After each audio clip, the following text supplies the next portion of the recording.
बात करते हैं यहाँ पर स्मैकडाउन के अभी लेटेस्ट एपिसोड की व्यूअरशिप से, जो हमने अभी 10 जुलाई को देखा था। इसके यहाँ पर व्यूअरशिप हमारे सामने आ चुकी है और ये यहाँ पर आई है 1.881 मिलियन व्यूअर्स। और ये पिछले हफ्ते से व्यूअरशिप हमें बढ़ चुकी है। जो इससे पिछले हफ्ते वाला स्मैकडाउन का शो था, जो हमने 3 जुलाई को देखा था, उसकी व्यूअरशिप यहाँ पर आई थी 1.741 मिलियन व्यूअर्स। और यहाँ पर जो व्यूअरशिप के नंबर्स हैं कुछ यहाँ पर हद तक बढ़ चुके हैं। तो अच्छी न्यूज़ थी यहाँ पर स्मैकडाउन के लिए, और स्मैकडाउन के लिए कोई बड़ी बात है नहीं। और जब क्राउड आएगा यहाँ पर नेक्स्ट एपिसोड से, तो यहाँ पर मुझे लगता है जो स्मैकडाउन है वो 2 मिलियन तक भी जल्द पहुँच जाएगी, और 3 मिलियन तक भी यहाँ पर मुझे लगता है 2-3 महीने में स्मैकडाउन के लिए जाने की बड़ी बात हो नहीं सकती है। अब यहाँ पर बात करते हैं रॉ ब्रांड की व्यूअरशिप की, और जो हमने अभी इसी हफ्ते ट्यूसडे को यहाँ पर रॉ का एपिसोड देखा था 14 जुलाई को, इसकी जो व्यूअरशिप है ये पिछले हफ्ते से यहाँ पर थोड़ी सी 10% करीब बढ़ चुकी है।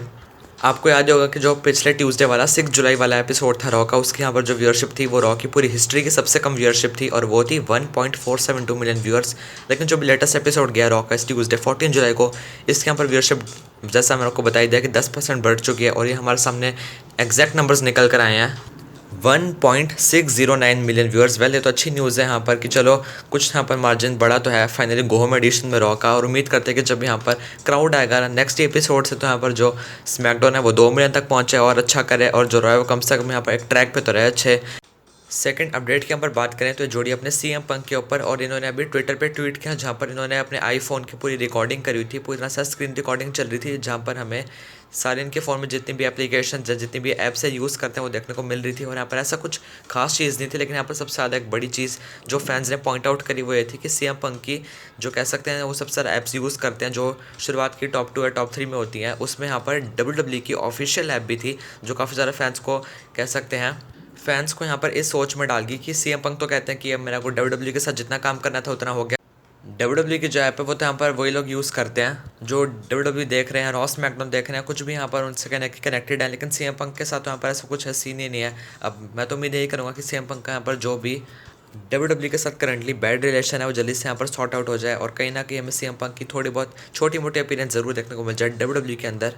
थर्ड न्यूज़ के ऊपर बात करें तो जोड़िया ड्राफ्ट 2021 के शेड्यूल में कुछ चेंजेस के ऊपर। और जैसा आप जानते हैं कि इस बार हमें जो ड्राफ्ट है वो समर स्लैम की एग्जैक्ट एक हफ्ता बाद ही देखने को मिलने वाला था, अगस्त के एंडिंग में और सितंबर के फर्स्ट वीक में। लेकिन अब दोबारा से यहाँ पर जो ड्राफ्ट है उसके यहाँ पर शेड्यूल चेंज हो चुका है, और जैसा हमने पिछले 2 साल से ड्राफ्ट को अक्टूबर के मंथ में देखा है, वैसे ही हमें इस बार भी जो ड्राफ्ट है वो अक्टूबर के मंथ में देखने को मिलेगा रॉ स्मैकडाउन के बीच। वह मुझे समझ आना कि पहले इसको तुमने समर स्लैम के बाद शिफ्ट किया और अब तुम इसे अक्टूबर में कर रहे हो, लेकिन मुझे पर्सनली इस टाइम पर कोई दिक्कत है नहीं। और इसके यहाँ पर अभी कोई ऐसा रीज़न भी निकल गया है कि ड्राफ्ट को दोबारा से अक्टूबर में उसकी ओरिजिनल वाले मंथ में क्यों शिफ्ट कर दिया गया।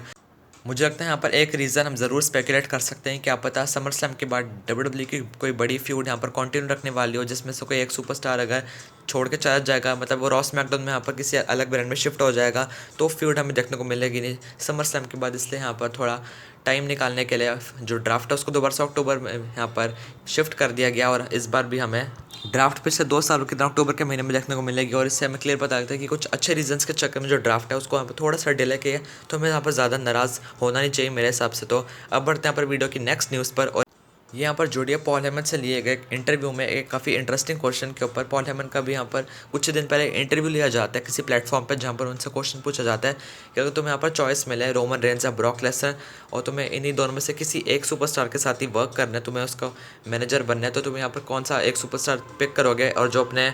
चतुर चालाक पॉल हेमन है वो काफ़ी ज़्यादा इंटरेस्टिंग आंसर देते हैं।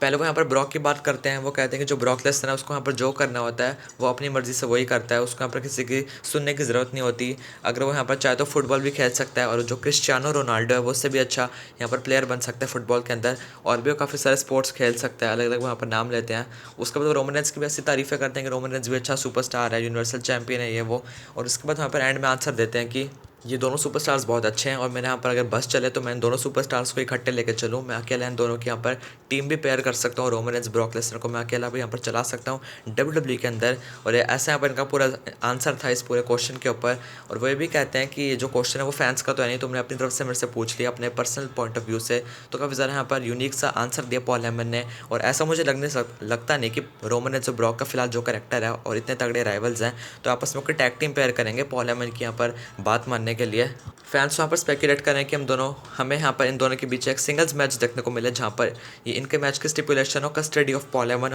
नेक्स्ट अपडेट के यहाँ पर बात करें तो जुड़ी है बेकी लिंच के ऊपर, और अभी सोशल मीडिया पे इनकी कोई यहाँ पर पिक है जो काफ़ी तेज़ी से वायरल हो रही है, जहाँ पर बेकी लिंच जिम में है, वो वर्कआउट कर रही है, उनकी जो फिजिक का काफ़ी ज़्यादा रिप्ड लग रही है। पिछले 14 मंथ से बेकी लिंच डब्ल्यूडब्ल्यूई के अंदर नहीं थी, लेकिन अभी भी इनकी जो पूरी बॉडी काफ़ी ज़्यादा अच्छी शेप में लग रही है, और इससे हमें क्लियर पता लगता है यहाँ पर ज़रा कोई हमारे मन में क्वेश्चन मार्क आना नहीं चाहिए, क्योंकि बेकी लिंच की पॉसिबल रिटर्न हमें मंडे को मनी इन द बैंक में ज़रूर देखने को मिल जाएगी, या फिर उसके बाद जो मनी इन द बैंक के बाद वाली पहली रॉ होगी वहाँ भी आ सकती हैं। स्मैकडाउन में आने के कम चांस है, लेकिन कुछ भी हो सकता है यहाँ पर, लेकिन इतना कह सकता हूँ कि इन 3 एपिसोड्स में ज़रूर किसी एक में तो बेकी लिंच आई जाएंगी। नेक्स्ट अपडेट के ऊपर बात करें तो जुड़ी अपने बॉबी लैशली की चेयरिंग गर्ल्स के ऊपर, और जैसा हम जानते हैं कि अभी रॉ में इन्होंने कैसा यहाँ पर अपना अलग सा रूप दिखाया हमें, जो इनका पुराने वाला रूप होता था हमने इससे पहली बार नहीं देखा, लेकिन जब से यहाँ पर जो चेयरिंग गर्ल्स हैं उनके साथ लेडीज़ आ गई थी बॉबी लैशली के साथ, तब से वो काफ़ी ज़्यादा सॉफ्ट हो गए थे, काफ़ी ज़्यादा यहाँ पर कह सकते हैं भोले भाले से बॉबी लैशली हो गए थे। लेकिन हमें यहाँ पर भी रीज़न पता लगा कि जो बॉबी लैशली हैं उन्होंने जब भी पूरा गुस्सा दिखाया था रॉ में, वो इस रीज़न से नहीं था कि अब उनको दोबारा से वैसा ही डोमिनेटिंग बॉबी लैशली चाहिए जो ऑलमाइटी वाला लैशली था। असली यहाँ पर रीज़न हमारे सामने रिपोर्ट्स के जरिए निकल, और ये बॉबी लैशली के साथ कोई पूरी तरह से ऑल टाइम यहाँ पर पेयर नहीं होने वाली थी, लेकिन जब तक यहाँ पर थंडरडोम वाला हमें देखने को मिल रहा था एरा, तब तक यहाँ पर सिर्फ लेडीज़ को बॉबी लैशली के साथ पेयर किया गया था। और ये वो ट्रू रीज़न है कि यहाँ पर बॉबी लैशली ने हमें ऐसा क्यों दिखाया कि अब उनको लेडीज़ की कोई ज़रूरत नहीं है, उनको यहाँ पर चेयरिंग गर्ल्स की कोई ज़रूरत नहीं है। और यहाँ पर ऐसा इसलिए हो रहा है क्योंकि अब जानते हैं कि क्राउड आ रहा है और डब्ल्यूडब्ल्यू को अलग अलग जगह टूर करने होंगे, लाइव फैंस आ रहे हैं, तो अब थंडरडोम की यहाँ पर बिल्कुल भी कोई ज़रूरत है नहीं। और अब यहाँ पर उन लेडीज़ की भी ज़रूरत नहीं होगी, अब थंडरडोम चला गया तो लेडीज़ का भी जो यहाँ पर टाइम है ख़त्म हो चुका है, तो अब हमें नेक्स्ट ड्रॉ से या फिर हमें अब कभी भी ये लेडीज़ नहीं देखने को मिलेंगी बॉबी लैशली के साथ, जो काफ़ी अच्छी न्यूज़ है। सारे फैंस यहाँ पर खुश थे कि जॉन सीना की रिटर्न हमें 17 जुलाई वाले स्मैकडाउन के एपिसोड में देखने को मिलेगी, जहाँ पर क्राउड काफ़ी टाइम बाद अपने रिटर्न करने वाला है, या फिर पॉसिबल ये मनी इन द बैंक में। लेकिन तभी हमें बैड न्यूज़ मिली थी पिछले हफ्ते कि जॉन सीना ने फास्ट एंड फ्यूरियस 9 के बाद यहाँ पर न्यू मूवी साइन कर ली, जिसका नाम है आर्गाइल, और इस मूवी की शूटिंग यहाँ पर समर स्लैम के बाद अगस्त में होगी यूरोप में। डेव मैटरस से हमें यहाँ पर काफ़ी अच्छी न्यूज़ मिलती है, जहाँ पर वो कहते हैं कि पॉसिबली अगर हमें समर स्लैम में Roman Reigns versus John Cena का मैच देखने को मिलेगा यूनिवर्सल चैंपियनशिप के लिए, तो उस मैच में जॉन सीना की अगर यहाँ पर कोई भी मूवी आ जाएगी बीच में, कोई भी यहाँ पर शूटिंग होगी, तो वो इनके मैच का यहाँ पर हर्डल नहीं बन सकती, इनके मैच का वो यहाँ पर रास्ते का कांटा नहीं बन सकती। हमें यहाँ पर काफ़ी स्मूथली समर स्लैम में Roman Reigns versus John Cena का पॉसिबली मैच ज़रूर देखने को मिलेगा। लेकिन यहाँ पे एक बैड न्यूज़ ज़रूर हो सकती है कि शायद से जो जॉनसन है वो सिर्फ यहाँ पर समर स्लैम तक आ ज़रूर जाएंगे, वहाँ पर रोमन रेंज से मैच भी ज़रूर यहाँ पर कम्पीट कर लेंगे, लेकिन इसके बाद उनको यहाँ पर यूरोप जाना ही पड़ेगा अपनी मूवी आर्गाइल की शूटिंग के लिए। लेकिन जो भी है एटलीस्ट समर स्लैम में हमें जॉन सीना की अपीयरेंस तो देखने को मिलेगी, 1 महीना तो भाई हम जी भर के देख ही लेंगे अपने जॉन सीना को। फाइनल अपडेट के ऊपर बात करें तो जुड़ी है ब्रॉक लेसनर के ऊपर। यूट्यूब पर एक चैनल है जिसका नाम है यहाँ पर बियर्डेड बूचर। इस प्लेटफॉर्म पे ब्रॉक लेसनर को एक नए लुक में देखा गया है, आपको भी इनकी पिक्स आपकी स्क्रीन पर शो हो रही होगी। ब्रॉक ने यहाँ पर अपनी जो बियर्ड है भी काफ़ी ज़्यादा बढ़ा लिया, और इनकी हमें यहाँ पर पीछे पोनी टेल भी देखने को मिल रही है, जो काफ़ी ज़्यादा यहाँ पर यूनिक लुक है ब्रॉक लेसनर का। और जिसका पर पता नहीं कि यहाँ क्या करने गए ब्रॉक लेसनर, तो शायद से जो ब्रॉक लेसनर है वो बूचरिंग की स्किल सीखने गए हैं, जो शायद से यहाँ पर लोग होते हैं जो यहाँ पर मीट वगैरह नॉन वेजिटेरियन चीज़ें बनाते हैं, उसके बारे में यहाँ पर कुछ स्किल सीखने गए हैं ब्रॉक लेसनर बियर्डेड बूचर की जगह यहाँ पर इस पूरे प्लेटफॉर्म पर।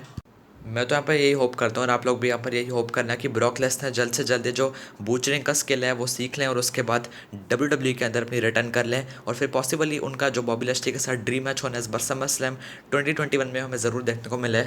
और इन 8 अपडेट्स के साथ हमारी जो वीडियो है वो यहीं पर ख़त्म होती है।